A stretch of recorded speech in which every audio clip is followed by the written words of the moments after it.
Oi, gente, que prazer estar com vocês mais uma vez. Poder compartilhar as minhas impressões sobre o meu estudo desta semana.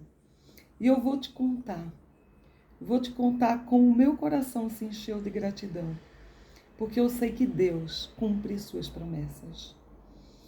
Eu sei que Deus fala a nós através de um profeta.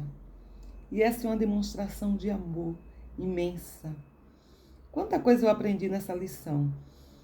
Mas uma coisa que eu fiquei pensando muito foi em relação aos sinais, como os sinais se cumprem e como é que a gente pode observar esses sinais na nossa vida. Eu fiquei pensando que nós estamos aí chegando em setembro, no Brasil, primavera, e a gente reconhece a primavera porque já começam a brotar as flores e a gente diz é primavera. Eu estava olhando o calendário ontem e eu estava, gente, não acredito. De repente eu vi que faltavam pouquíssimas sextas-feiras. Não lembro se eram 12, 13 sextas-feiras para que a gente acabasse o ano. E aí a gente nos dá conta de como o tempo ele está acelerado e como a gente às vezes não dá conta desse tempo. Já chegamos em terceiro Nef, quase final do livro de Mórmon. Na próxima aula nós vamos ter um momento mais importante, o ápice do livro de Mórmon. A visita de Cristo nas Américas. Mas aqui a gente tem outro acontecimento importantíssimo. Um acontecimento que foi dado sinais pelo profeta. Lembra da aula passada, o profeta Samuel, quando falou dessa vinda, desse nascimento do Salvador, que estava muito próximo? E aqueles que acreditaram, aqueles que perseveraram, aqueles que foram fiéis, estavam ali, atentos a esse tempo, atentos aos sinais. E quando a gente vê o contexto dessa designação, é muito impressionante, porque a gente vive uma época em que Laconeu é o juiz supremo, é o governador de toda a terra. A gente vai ver como é importante ter homens fiéis e inspirados, e em sintonia com o profeta, para que as batalhas contra o inimigo tenham êxito. E a gente vê Nefe, que é filho de Nefe, que era filho de Elamã. Esse Nefe agora, que é filho de Nefe, ele é encarregado por seu pai, pelos registros, pelas placas, e é ele o profeta. E ele vive exatamente num momento confuso, num momento difícil, porque já se passou aí alguns anos da profecia do profeta Samuel, e o povo novamente está dividido entre os crentes, aqueles que acreditam, e os incrédulos, aqueles que não acreditam. Então os incrédulos dizem assim: olha aí, já deu tempo, e cadê Cristo? Nasceu? E eu fiquei pensando sobre isso, eu fiquei pensando sobre as promessas que nós temos nas nossas vidas. Quantas promessas nós temos e às vezes a gente escuta os incrédulos dizerem: e aí, você ainda está confiando nesse Deus? Você está confiando em um Salvador? Né? E quais seriam essas promessas? Às vezes eu estou lá pagando o meu dízimo, mas não veio ainda aquele emprego que eu gostaria. Às vezes eu estou fiel e não tive oportunidade ainda de encontrar um companheiro digno, um casamento. Então, a gente pode muitas vezes escutar: olha aí, está fiel, tanto tempo na sua religião, e cadê as suas bênçãos? E aí a gente precisa olhar mais adiante. Lembrar do que disse Elder Holland, que todas as promessas serão cumpridas. Todas, aquelas que não casaram, as mães que não puderam ter filhos. O Senhor é justo e Ele vai nos dar e vai cumprir todas as bênçãos prometidas, sejam nessa vida ou sejam na próxima vida. O que nós precisamos é confiar. É confiar, é ter fé. Fé naquilo que nós não vemos, naquilo que no momento pode não estar claro na nossa mente, mas a gente precisa ter fé, a gente precisa desenvolver fé. E esse povo acreditou nas profecias do profeta Samuel, acreditou que esse sinal se daria. Mas deve ter sido muito penoso para ele, né? Porque um dos sinais incluía 2 dias seguidos sem escurecer, né? Sem ter noite, uma estrela muito brilhante. E esses sinais eram sinais do nascimento do Salvador, lá no Velho Mundo. E o tempo já estava se cumprindo. Existiam aqueles que diziam, olha, já se cumpriu, como se pudesse dizer com exatidão o tempo de Deus. E pior que isso, né? Enquanto havia aqueles que aguardavam firmemente esse dia, acreditando, perseverando, aqueles que apontavam o dedo. E aí o que é que os incrédulos fizeram? Gente, isso foi uma coisa assim terrível. Eles disseram o seguinte, no versículo 9, em 3º Nef 1:9. Ora, aconteceu que os incrédulos fixaram um dia para aplicar a pena de morte a todos que acreditavam naquelas tradições, caso não aparecesse o sinal que havia sido anunciado por Samuel, o profeta. Então, como se não bastasse, aqueles que não acreditaram determinaram que se naquele determinado dia não se cumprissem os sinais, todos que acreditavam seriam mortos, condenados à morte. Já pensou que injustiça? Você ser condenado à morte por suas crenças? Foi isso que aconteceu. E é nesse cenário que nós temos Nefe, profeta. Ora, aconteceu que quando Nefe, filho de Nefe, viu esta maldade de seu povo, afligiu-se-lhe extremamente o coração. Fico pensando no peso que às vezes carrega o profeta, que vê coisas que a gente não pode ver. Um profeta que entende exatamente os sinais, que entende exatamente a maldade do mundo. E aí é linda essa escritura, no versículo 11, e aconteceu que saiu, prostrou-se e clamou fervorosamente a Deus em favor do povo. Sim, daqueles que estavam presentes, aqueles que estavam prestes a ser destruídos em virtude de sua fé na tradição de seus pais. Então, observe, é um profeta clamando fervorosamente pelo seu povo. A preocupação do profeta pelo seu povo. E mais uma coisa interessante. Ele clamou fervorosamente ao Senhor todo o dia. E eis que lhe chegou a voz do Senhor. Gente, eu fiquei pensando tanto nisso, porque eu fico pensando nessa comunicação dos profetas com o nosso Pai Celestial.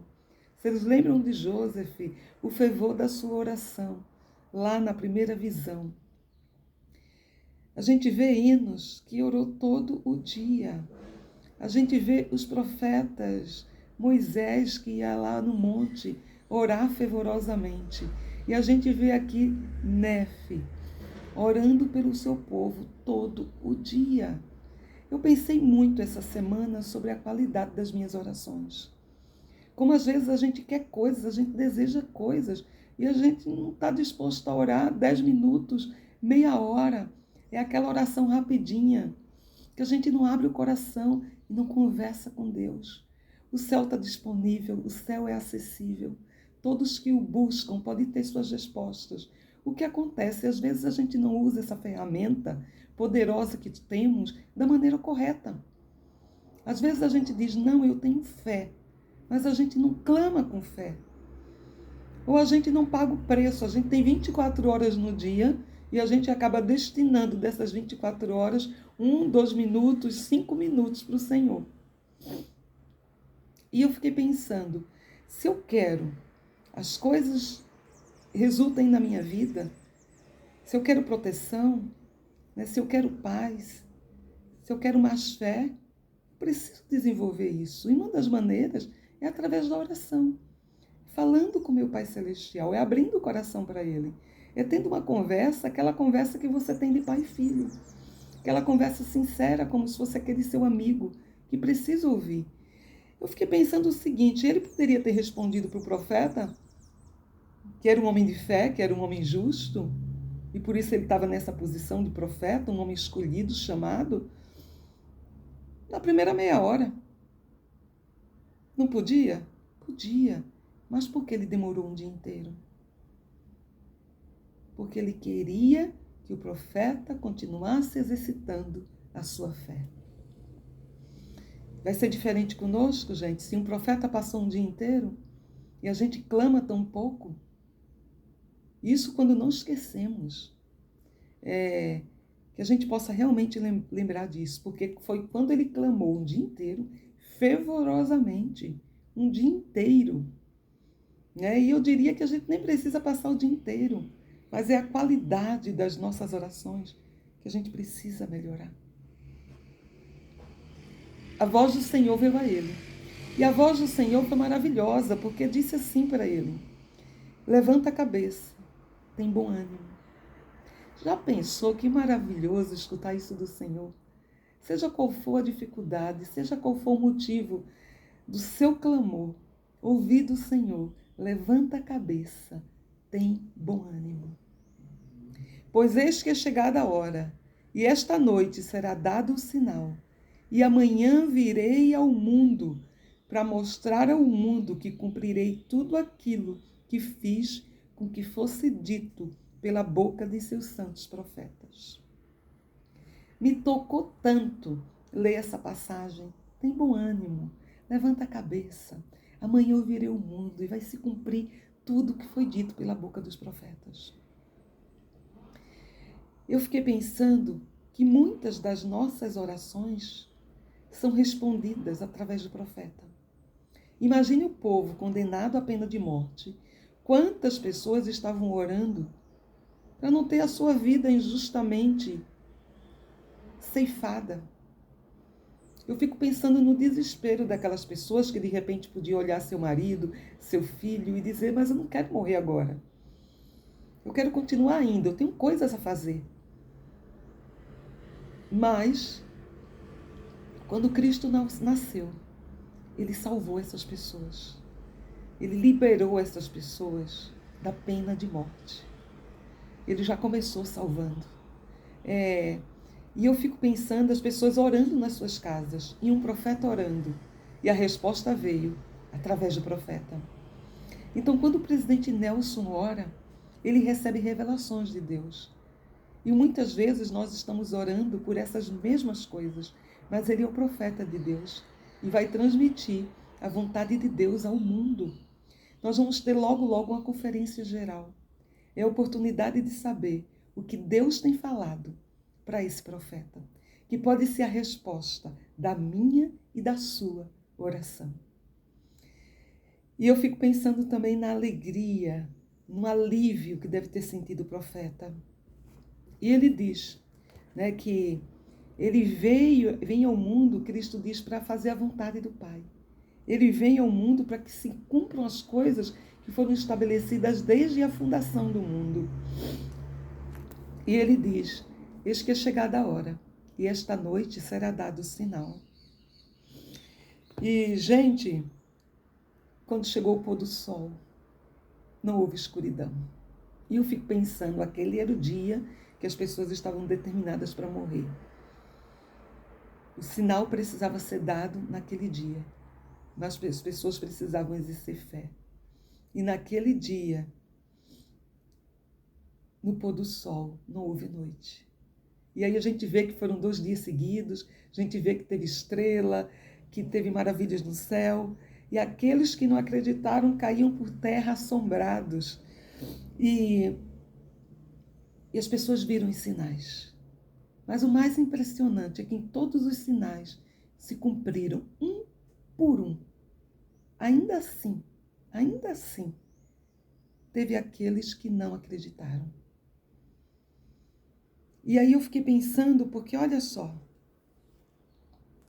e tudo acontecera, isso é no versículo 20, cada pormenor, segundo as palavras dos profetas, cada pormenor, cada detalhe das profecias dos profetas foram cumpridas. Mas aí no 22 a gente vê, e aconteceu que daí em diante, Satanás começou a espalhar mentiras entre o povo, para endurecer-lhe o coração, a fim de que não acreditassem naqueles sinais e maravilhas que tinham visto. Mas apesar dessas mentiras e enganos, a maior parte do povo acreditou e foi convertido ao Senhor. Gente, olha só. Nós temos aqueles que viram os sinais, que acreditaram nos sinais. Aqueles que viram os sinais, se assombraram com os sinais e se converteram. Mas a gente também tem aqueles que viram os sinais e ainda assim eram indiferentes a esses sinais. Ou permitiu que o Satanás entrasse em seu coração com mentiras. Então, muito cuidado, porque a gente precisa lembrar que os sinais estão aí. Mas não significa que porque eu vi um sinal, eu vou me converter. Nem sempre será assim. A gente está vivendo um momento que está sendo preparado para a segunda vinda do Salvador. E a gente escuta sobre a segunda vinda há muito tempo. Há aqueles fiéis que acreditam. Nós acreditamos nessa segunda vinda.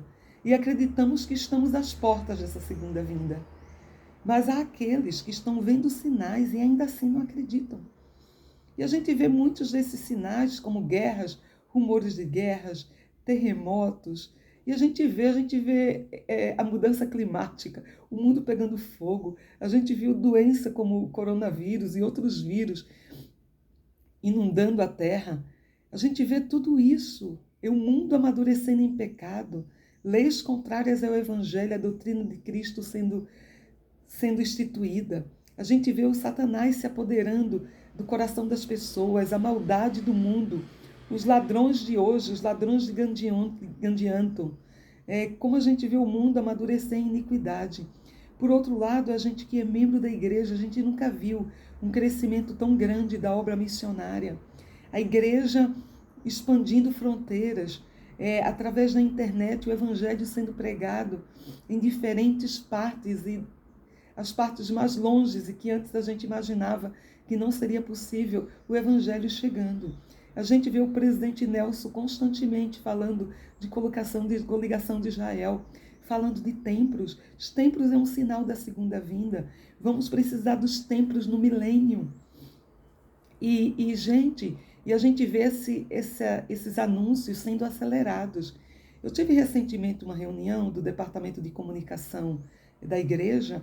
Achei muito interessante, porque eles falaram sobre os templos, sobre esse aceleramento da obra, sobre ter em mente o fim, né, desde o início, e de como o presidente Nelson ele tem sido esse profeta de anunciar templos.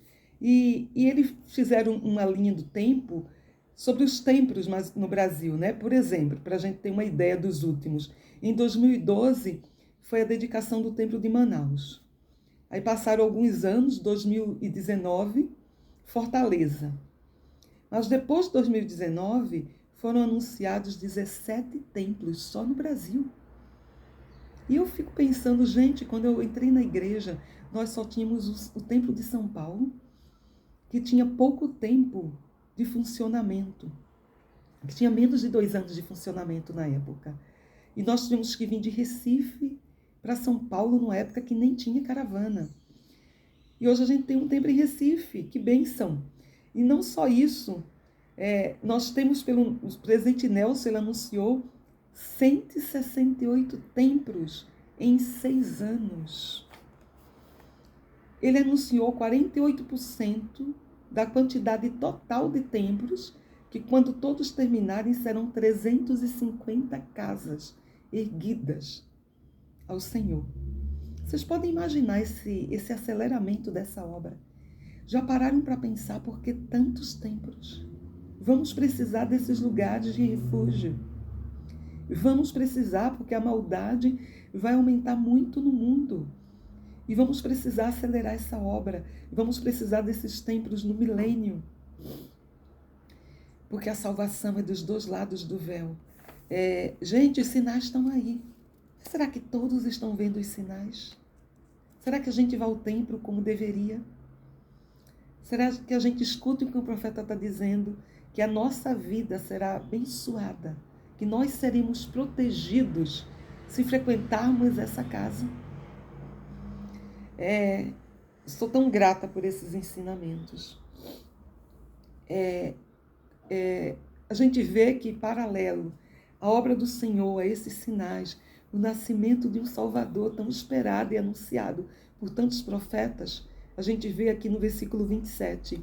E aconteceu que no 93º ano também se passou em paz, a não ser pelos ladrões de Gandianton, que habitavam as montanhas e infestavam a terra, pois tão sólidas eram suas fortificações e seus esconderijos, que o povo não conseguia dominá-los.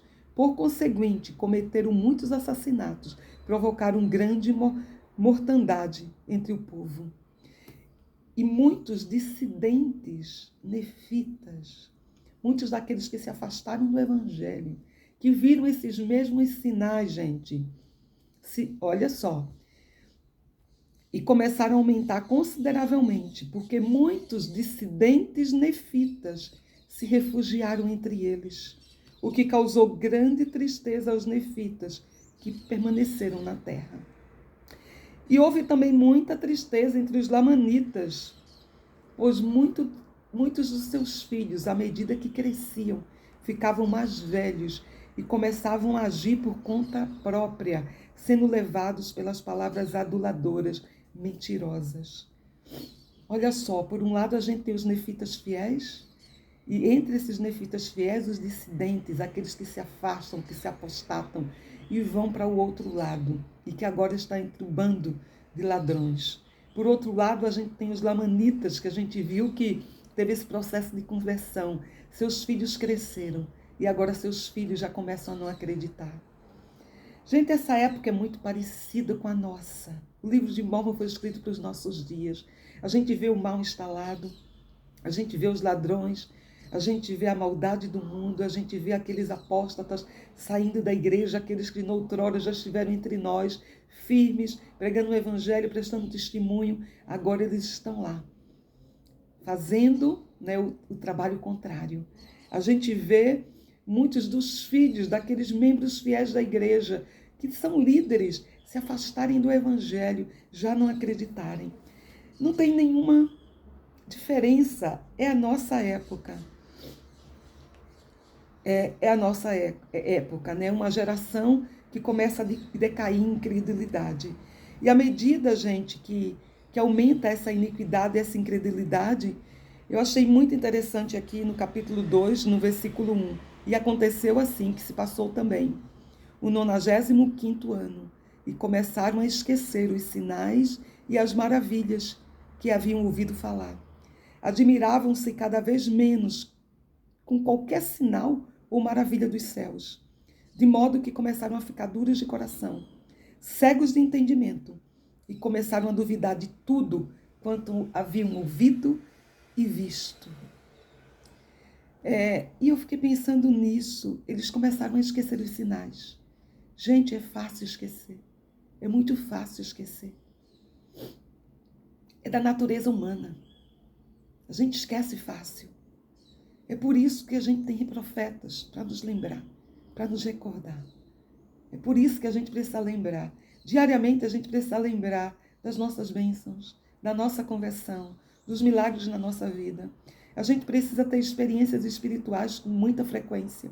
As nossas experiências não podem se resumir a quando eu me batizei na igreja, a quando eu estava na missão, o ano passado, há 10 anos atrás. Eu preciso ter experiências vivas hoje, porque as experiências espirituais me ajudam a lembrar quem sou, me ajudam a recordar. Gente, a gente precisa lembrar dos milagres, precisamos lembrar do passado e precisamos também ter experiências agora, no presente, supondo falsamente em seu coração que eram obras de homens. Então, o que Satanás coloca no coração? Não existe sinal, isso é obra do homem. Isso é coincidência. Não são sinais da vinda de Cristo. Que diria hoje? Não são sinais da segunda vinda. Cristo não existiu, foi um homem qualquer. E ele diz, e ele coloca isso no coração para desencaminhar, enganar o coração do povo. E assim o Satanás se apodera. E ele começa a induzir as pessoas a acreditarem que a doutrina de Cristo é louca, é vã. E dessa maneira, a iniquidade começa, né, a imperar na terra. Por outro lado, a gente tem os fiéis. A gente tem os fiéis que decidem defender. E aí eles vão lá, pegam em armas e eles vão contra os ladrões de Gadianton. Eles lutam firmemente pelas causas que ele acredita. Eu achei muito lindo o versículo 3, o capítulo 3. É lindo e é impactante, porque imagine, a gente tem um governador, um juiz supremo que é justo, que é digno, e que o chefe do bando, Gideane, chefe do bando do Gadianto, dos ladrões, que estão aí fortalecidos, numerosos, escreve uma carta. Escreve uma carta para Laconeu. E eu fiquei pensando como essa carta, gente, ela foi influenciada pelo Satanás. Eu diria que parece que é uma carta escrita pelo próprio Satanás. Porque a gente consegue ver as táticas que ele utiliza e que utiliza no mundo de hoje.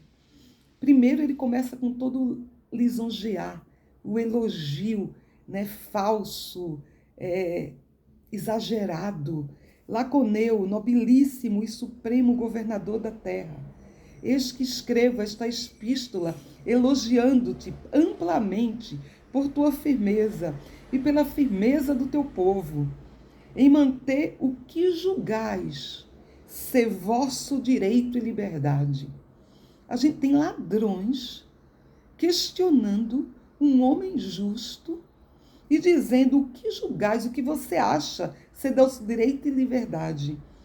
Sim, resistis heroicamente, como se fosseis protegidos pela mão de um Deus na defesa de vossa liberdade e de vossos bens, de vosso país, e que assim chamais. Gente, ele coloca dúvida, ele questiona o direito dele, a liberdade, né? Ele questiona a crença de crer que é um Deus que está ali lutando com eles. E ele diz assim, causa-me lástima, nobilíssimo Laconeu, que sejas tão insensato e presunçoso, a ponto de que podes resistir a tantos homens valentes como os que tenho sob meu comando, e que nesse exato momento estão de prontidão, esperando com grande ansiedade a palavra de ordem, cair sobre nefitas e destruí-os. E aí ele diz, meus homens vão descer contra vós. Se vocês não entregarem-se tudo, se vocês não se unirem a gente, nós vamos cair e vamos matar todos vocês. E ele diz, escrevi esta epístola, selando com minhas próprias mãos, temendo pelo teu bem-estar, por causa de tua firmeza no que crês ser justo, teu nobre espírito no campo de batalha. Peço que entregue vossas cidades, vossas terras, vossos bens a meu povo, para que ele não vos ataque com espada e sejam destruídos. Em outras palavras, entregai-vos a nós e uni-vos a nós e familiarizai-vos com nossas obras secretas e tornai-vos nossos irmãos, para que sejais como nós, não nossos escravos, mas nossos irmãos e sócio em tudo que possuímos. Gente, imagina um bando de ladrão, um bando de iníquo, simplesmente escrevendo uma carta para o juiz supremo, o governador da terra, dizendo, entreguem-se tudo e sejam como nós. O que é que Satanás faz? Ele quer que a gente se torne tão miserável como ele é. E ele começa muitas vezes elogiando, fazendo com que a gente se sinta mais do que somos, que a gente não entenda a nossa dependência de Deus, que tudo que temos, tudo que somos, foi dado por ele. E ele quer que a gente caia tão baixo como ele. Então, assim, Laconeu, ele achou, ele se admirou da ousadia. Mas o Satanás é ousado. E como ele era um homem justo, ele não foi intimidado. Gente, Satanás usa os elogios, ele usa o medo, ele usa a intimidação. E Deus não nos deu um espírito de temor.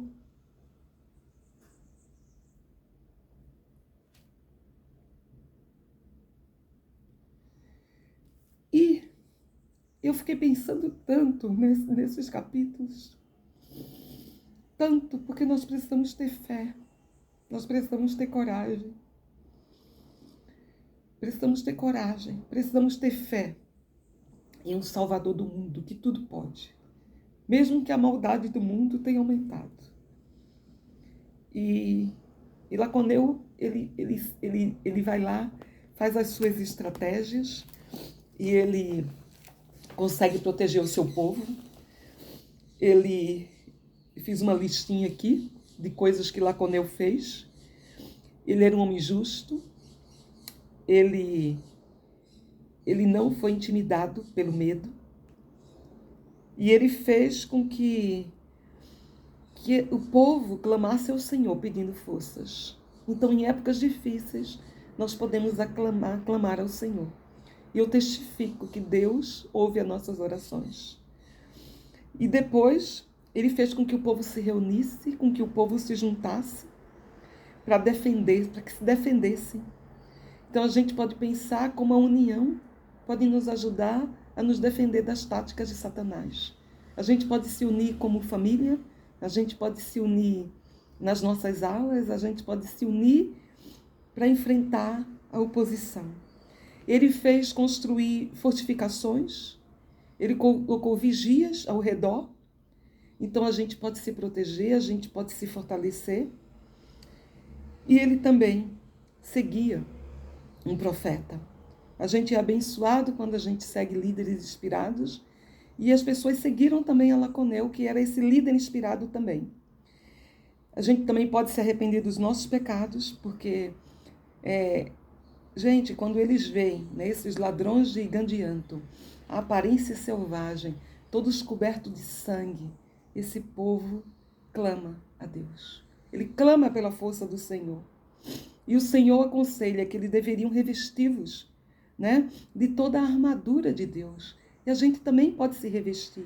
A gente pode não mudar a maldade do mundo, a gente pode não mudar as pessoas à nossa volta, mas a gente pode se fortalecer através da nossa armadura, através dos nossos convênios, através de ir ao templo e receber esse poder do alto. Que a gente possa aprender, tem tanta coisa nessa aula, tem tanta coisa, né? Tanta coisa linda. A gente vê o que estava acontecendo no mundo nessa época e a gente pode fazer o paralelo com a nossa época.